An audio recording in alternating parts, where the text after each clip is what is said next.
Bonjour Mylène, tu es prof à l'Université de Lille. Aujourd'hui tu nous parles de DPP. Qu'est-ce que c'est? Alors donc les DPP, donc DPP c'est une abréviation donc pour Determinant Point Processes, processus ponctuels déterminantaux.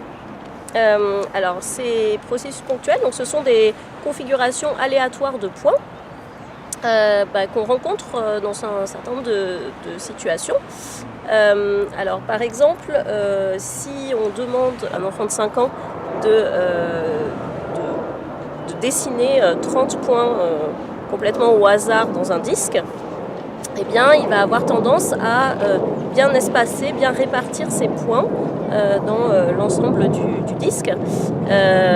Et alors que finalement, si on fait des tirages aléatoires mais indépendants, uniformes dans le disque, qui est peut-être la notion de processus ponctuel le plus simple, eh bien on va avoir des paquets de points dans certaines zones, on va avoir des zones vides qui sont assez grandes, et donc ça va, pour l'œil humain, ça va avoir l'air, on va dire, moins aléatoire qu'un processus ponctuel déterminantal, qu'un DPP. Et donc voilà. ça fait intervenir de l'algèbre et des probabilités, c'est ça? Alors ça fait, donc évidemment, dans processus ponctuels déterminantaux, processus ponctuel c'est donc des objets de probabilité, c'est des configurations de points aléatoires, et puis donc déterminantaux, ça fait référence à déterminant d'une matrice. Alors la raison pour ça, c'est que quand on donne la définition mathématique d'un processus déterminantal, eh bien on dit que les fonctions de corrélation du processus ponctuel, c'est-à-dire la probabilité de trouver par exemple k points dans des zones déterminées du plan, c'est donné par le déterminant d'une matrice de taille k par k. Si je regarde les corrélations à 2 points, donc je regarde la probabilité d'avoir un point dans un certain domaine, un point dans un autre, ça va être, je vais pouvoir le calculer en calculant un déterminant de 2, puis k points, déterminant k par k. Point de vue mathématique, comme il y a une structure algébrique assez rigide en fait derrière, eh bien on peut faire des calculs de corrélation, des calculs de variance du nombre de points, etc. Assez facilement, par des calculs algébriques qui sont en général assez explicites. D'accord. Et donc ces processus, ils servent à quoi? Alors ils servent à quoi? Eh bien, ils servent à, comme je le disais, à modéliser pas mal de situations dans lesquelles il y a une notion de répulsion entre les points, de bonne répartition. Des fois on parle aussi d'une propriété d'hyperuniformité. Donc c'est ce que je disais, c'est-à-dire que les points sont mieux répartis que dans les cas indépendants. Ça modélise des motifs très réguliers. Voilà, ça modélise des motifs réguliers, mais dans lesquels il y a quand même de l'aléatoire.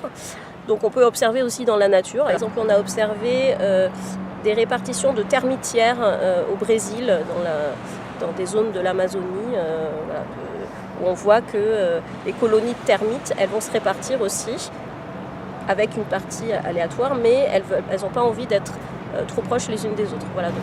Et il y a des interactions beaucoup entre les DPP et d'autres disciplines, par exemple l'informatique et le numérique. Alors oui, parce que là, pour l'instant, je n'ai parlé que de cas où, quand je parle de configuration aléatoire de points, c'était des points dans l'espace, dans le plan, sur une ligne, etc. Mais on peut penser ces points aussi comme des éléments d'une base de données, par exemple. Donc, si on veut...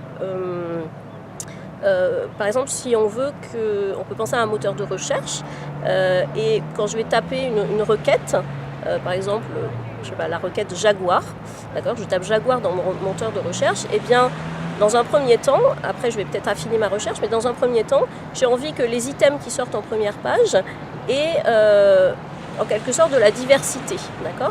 Donc je sais pas, le moteur il sait pas a priori si le mot Jaguar va faire allusion pour moi à une voiture de sport ou l'animal, ou bien je sais pas, il y a un film de Francis Weber par exemple qui s'appelle Le Jaguar, voilà. Donc j'ai envie que les premières sorties ne reflètent pas seulement l'importance du nombre de voitures de sport dans la base de données, du nombre de films, etc., mais aussi qu'ils soient différents les uns des autres, les plus différents possibles les uns des autres. Et donc pour ça, on peut utiliser des modèles de DPP dans les algorithmes qui vont choisir les éléments dans la base de données. Donc ça veut dire que les items, ils vont être pondérés chacun par l'importance qu'ils ont dans la base de données, mais aussi collectivement, donc on va modéliser cette répulsion en demandant à ce que le choix d'un sous-ensemble se fasse selon un DPP et donc privilégie la diversité. Donc un même sous-ensemble va être plus susceptible d'être tiré au sort, donc de sortir comme réponse à la requête, s'il y a de la diversité dans ces points. D'accord. Donc là, c'est une notion de point qui n'est pas spatiale, mais qui est plus abstraite, on va dire. Et donc ce que tu dis, ça laisse penser aussi que d'un point de vue numérique, des fois, si on veut par exemple bien explorer une surface ou discrétiser certaines quantités continues, on peut faire appel au DPP. Oui, alors tout à fait. Donc il y a des travaux dans ce sens pour, on va dire, améliorer des méthodes de type méthode de Monte-Carlo. Dans une méthode de Monte-Carlo, on va dire standard, donc si je veux calculer l'intégrale d'une fonction, d'accord, et bien je vais tirer des points indépendants et puis faire une somme de Riemann avec la f du point, la somme des f des points que j'ai tirés.